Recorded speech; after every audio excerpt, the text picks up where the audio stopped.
Engineer محمد علی مرزا اور اس کے ماننے والے جب ہماری باتوں کا جواب نہیں دیتے تو ایک ہی ڈنڈورا پیٹتے ہیں کہ جناب علی ہمارے کلپس کاٹ کاٹ کے دکھاتے ہیں. ہم نے پچھلی ویڈیو میں بھی دکھایا ہے کہ یہ حضرت علی رضی اللہ تعالیٰ عنہ کے بارے میں کیا کہتا ہے اور اپنے ریسرچ پیپر میں اس نے کیا لکھا ہے کہ مجتہد اجتہاد کرے اور صحیح فیصلے پر پہنچ جائے تو اسے دگنا اجر ملے گا اور اگر خطا کرے تو اسے ایک اجر ضرور ملے گا. اس نے اپنے ریسرچ پیپر ناسبیت یزیدیت کا تحقیقی جائزہ اس پر لکھا ہے صفحہ نمبر 3 پر. اور اس نے لکھا ہے کہ حضرت علی رضی اللہ تعالیٰ عنہ کے سامنے تھے جنگ جمل میں حضرت عائشہ رضی اللہ تعالیٰ عنہ اور جنگ صفین میں حضرت امیر معاویہ رضی اللہ تعالیٰ عنہ. تو حضرت علی رضی اللہ تعالیٰ عنہ کو 2 اجر ملیں گے اور مخالفین کو 1 اجر ضرور ملے گا کیونکہ وہ شریک صحابہ مجتہد تھے. اپنے ریسرچ پیپر میں یہ لکھتا ہے.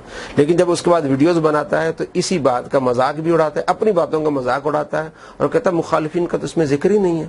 تو اس طرح جب ہم باتیں بتاتے ہیں تو یہ لاجواب ہو جاتے ہیں. پھر عوام میں صرف یہی بات پھیلاتے ہیں جناب ہمارے کلپس کاٹ کاٹ کے دکھاتے ہیں.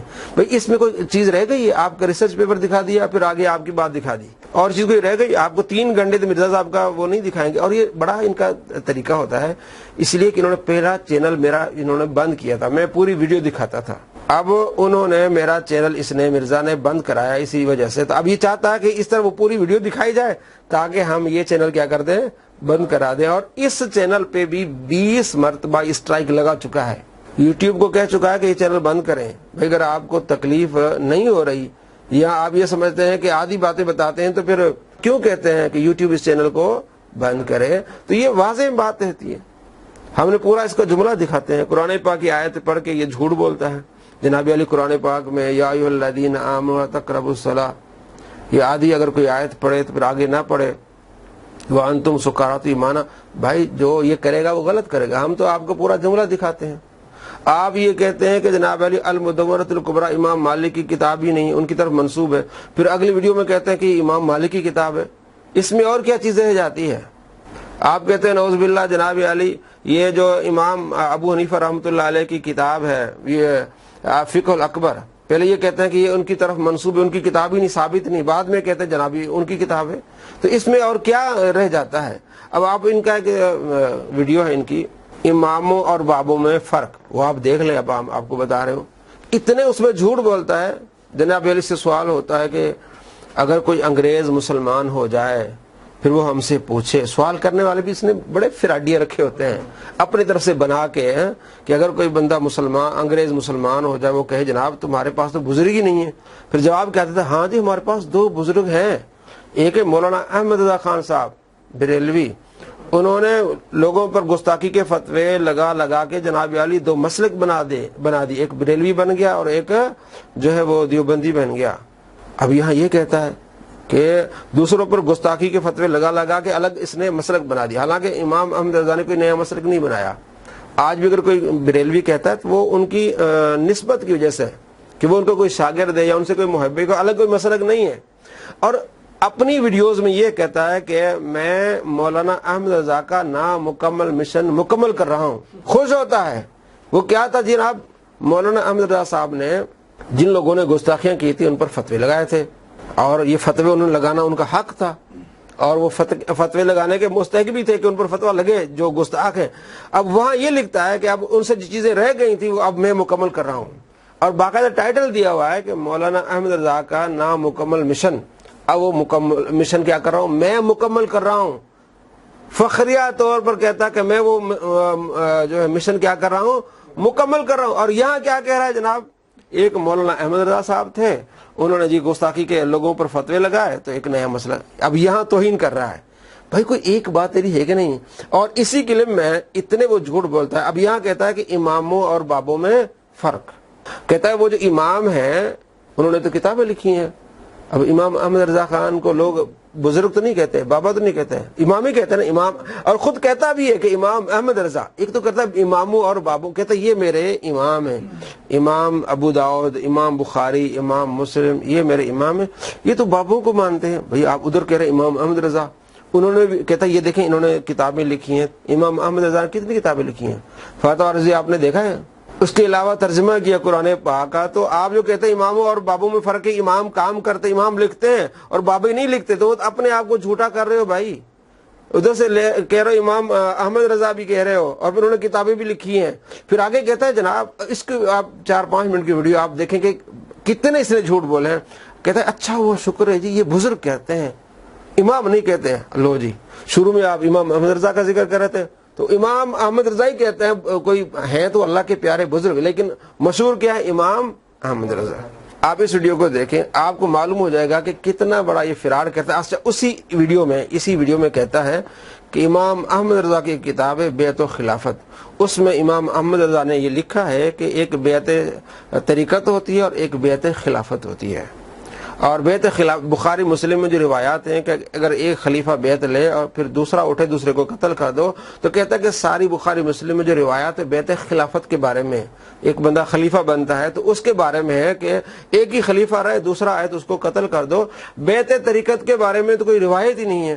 حالانکہ روایت ہے بخاری میں، آپ صلی اللہ تعالیٰ علیہ وآلہ وسلم سے نماز کے بارے میں، روزے کے بارے میں، صدقہ خیرات کے بارے میں صحابہ نے بیعت کی. اسے ہم بیعت طریقت کہتے ہیں. چلے اس کی بات مان لیجیے، اس پر کوئی دلیل نہیں ہے.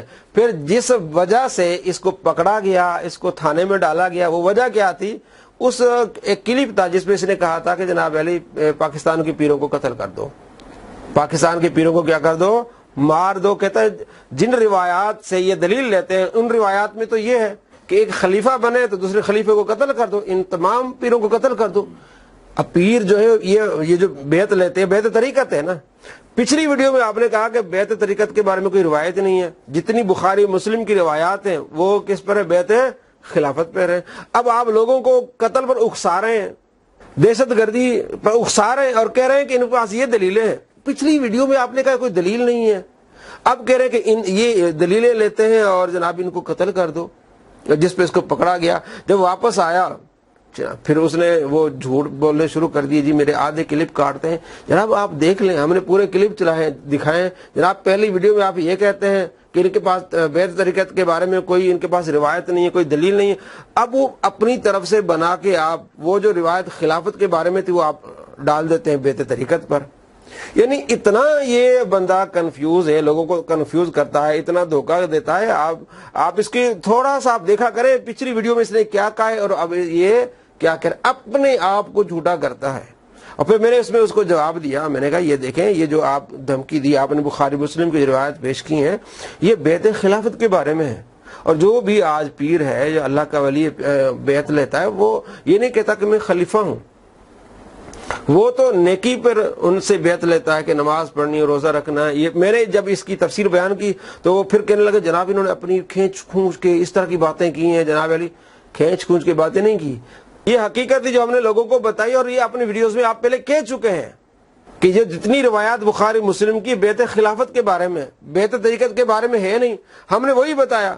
اور اچھا یہ پوری تفصیل میں بیان کرنے کے بعد، ویڈیو اپلوڈ کرنے کے بعد 2 دن بعد پھر میں نے یہ ویڈیو اس کی دیکھی.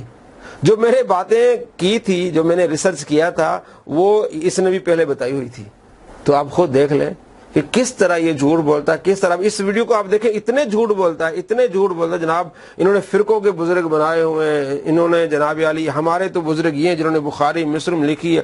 ایک طرف کہتا ہے میرا جو ہے میں کسی مسلک سے نہیں ہوں، میں فرقہ واری سے پاک ہوں. سامنے ساری کتابیں کون سی رکھی ہوتی ہیں؟ اہل سنت کی. لوگوں کو دھوکہ یہ دیتا ہے جناب علی میرا کوئی فرقہ نہیں ہے. تو اہل سنت بھی بہت بڑا فرقہ ہے. شیخ عبد القادر جیلانی رحمۃ اللہ علیہ نے تو طالبین میں 73 فرقے ذکر کیے ہیں. فرمائے 72 فرقے، جو آپ علیہ السلام کا حدیث ہے کہ 72 فرقے جہنمی میں ہوں گے، ایک فرقہ جنتی ہوگا. شیخ عبد القادر جیلانی رحمۃ اللہ علیہ نے 73 فرقوں میں سے 72 کو الگ کر دیا. فرمایا یہ ہے اہل سنت، وہ جو ہے اہل سنت، یہ ہے ناجی، یہ نجات والے ہیں.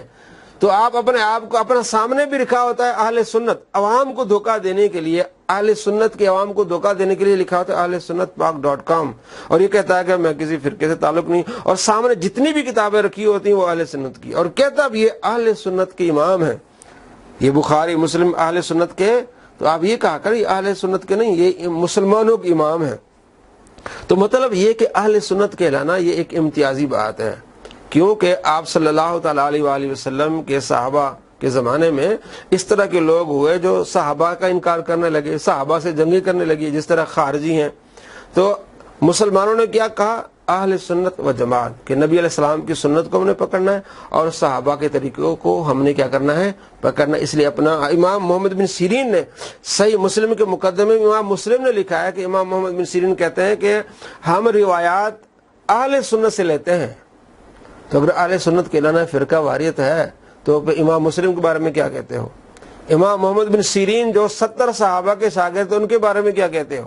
ہم ہیں تو الحمدللہ مسلمان، لیکن جب اس طرح کے لوگ پیدا ہوں گے جو صحابہ کے بارے میں بری باتیں کہیں گے، نعوذ باللہ صحابہ کو گالیاں دیں گے اور نام اپنے آپ کو کہیں گے جی ہم مسلمان ہیں، تو ہم امتیاز کریں گے ہم وہ مسلمان ہیں جو صحابہ کو مانتے ہیں. اور ایسے لوگ بھی ہیں جو کلمہ پڑھتے ہیں لیکن حدیث کو نہیں مانتے، منکرین ہے جسے حدیث کہتے ہیں. تو منکرین جو ہے آپ صلی اللہ تعالیٰ علیہ وآلہ وسلم کی حدیث کے، تو وہ اپنے آپ کو مسلمان کہیں گے. ہم کہیں گے نہیں، ہم وہ مسلمان ہیں جو حدیث کو بھی مانتے ہیں اور صحابہ کرام علیہ رضوان سے محبت کرتے ہیں، ان کو مانتے ہیں. لیکن یہ دھوکہ کیسے دیتا؟ جی فرقہ واریت کی لعنت سے پاک. اگر فرقہ واریت کی لعنت سے پاک تو سب سے پہلے اپنے آپ کو پاک کرو. اہل سنت یہ بھی ایک فرقہ ہے نا، تو اگر یہ لعنت ہے تو آپ نے سامنے لکھا ہوتا ہے اہل سنت پاک.com، مطلب یہ کہ آپ نے اپنے گلے میں لعنت کا توق ڈالا ہوا ہے. اگر نعوذ باللہ آپ اس کو لعنت سمجھتے ہیں تو سب سے پہلے لعنتی تو یہ مرزا جیلمی ہے. بھائی اس طرح عوام کو دھوکہ دیتا ہے، صرف فراڈ کرتا ہے. جی میں مسلم علمی کتابیں، علمی کتابیں تو سب کی کتابیں رکھو نا. جو بھی کہتا میں مسلمان ہوں، قادیانی بھی کہتا میں مسلمان ہوں تو قادیانی کی کتابیں رکھو، شیعوں کی بھی کتابیں رکھو، اسی طرح ناصبیوں کی کتابیں رکھو، سب کی کتابیں. آپ نے دھوکہ دینے کے لیے بخاری مسلم رکھی ہوتی ہے عوام کو، کیونکہ مسلمان سب جتنے اہل سنت ان کو مانتے ہیں. یہ سارا اس کا فراڈ ہے. میں نے آپ کو بتایا کہ یہ ایک ویڈیو میں کچھ کہتا ہے، دوسری ویڈیو میں کچھ کہتا ہے. عوام کو سوچنا چاہیے، دیکھنا چاہیے کہ آپ کو کس طرح یہ آپ کے ساتھ فراڈ کر رہا ہے. پچھلی ویڈیو میں کچھ اور کہا ہوتا ہے اور یہاں کچھ اور کہہ رہا ہوتا ہے.